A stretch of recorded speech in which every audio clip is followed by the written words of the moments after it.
So what we've got to do is make that change in those standards. That's where the shifts happen. It doesn't happen any other place. And I'll give you a very simple example. If you want to know the difference in people's lives, it all comes down to what are the things that are musts for you versus shoulds. So let me tell you this. We said to have an extraordinary life, you got to have an extraordinary psychology, right? Extraordinary psychology means you got to live in an extraordinary state. To be in an extraordinary state, you got to condition your nervous system, your body, your physiology and focus to be at their best. Do you agree with this? Yes or no? Then to do that, though, you can do that. Why doesn't everybody?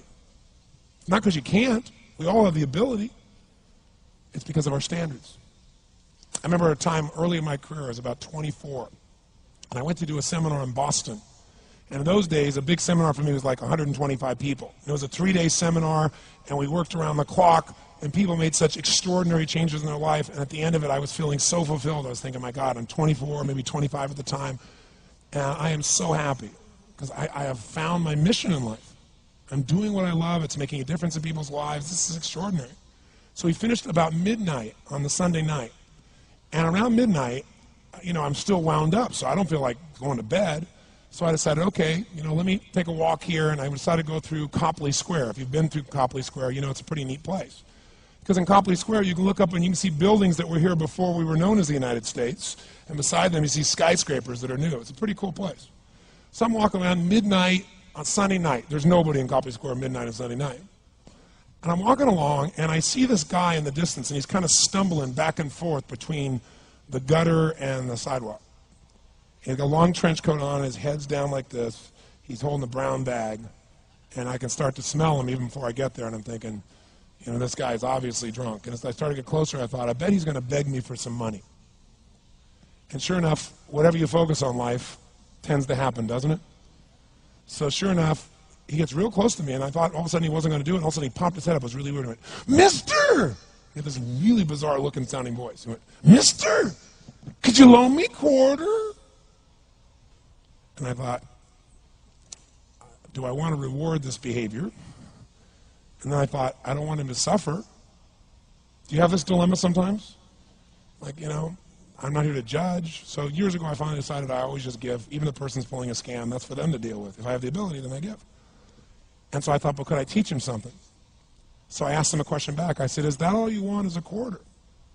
So he goes, yeah, just one quarter. One quarter changed my whole life. One quarter.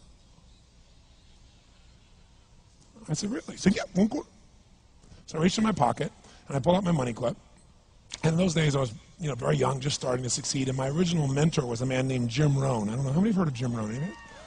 Yeah, he's a great guy. And Jim told me, he said, Tony, look, you've come from a poor background. You got a poor psychology. You got to change it. He said, you don't have any money, so pretend you do. He said, start training your brain. Condition it. He said, go save all your money, get $300 bills, and put them on the outside of your money clip, even though you only have $5 in between them. So every time you put it out, you'll see that, you'll feel inspired, you'll feel better. He said, and you'll feel better, you'll do better. So I was like, okay. So I did. So I pulled my money clip, and sure enough, I got $300 bills down. I made sure he saw the bills. So I'm tearing through that, right? Looking in between there, see if I can find some change. But I made sure he saw it. Sure enough, he's looking at the $100 bills, checking it out. I find the quarter, I pull it out, take the money, put it in my pocket. I notice he's watching my hand going into the pocket. I took the quarter, and I looked at him, and I said, sir, life will pay any price you ask of it. And I gave him the quarter. And then something really interesting happened. He took the quarter. He looked at the quarter. He looked at me. He looked at my pocket. He looked back at the quarter, looked at me, looked at my pocket, looked at me again, looked at the quarter, looked at my pocket, looked back at me and said, you're weird. And then he shuffled on off like this, right?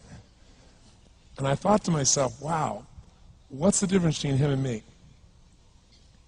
I mean, I was 24, 25 at the time, doing what I love most, have my mission in life, and he's in his early 60s, drunk on the street begging for quarters. What's the difference? And I thought, well, maybe God's blessed me because I'm such a good person. I thought, oh, and he's such a bad person, that's such bull. And I thought, wow, maybe the answer to that question is what I just told him. Life will pay whatever price you ask of it. But you know what's interesting?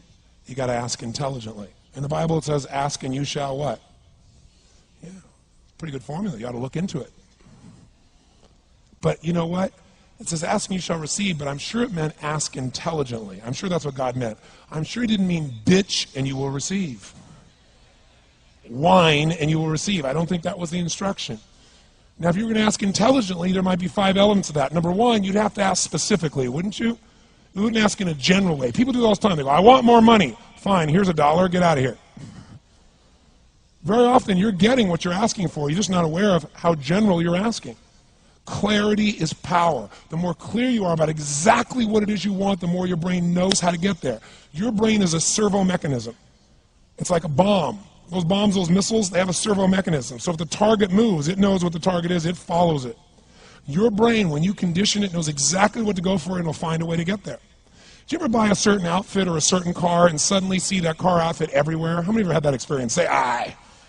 How come that car outfit's everywhere? It always was everywhere, but now you notice it.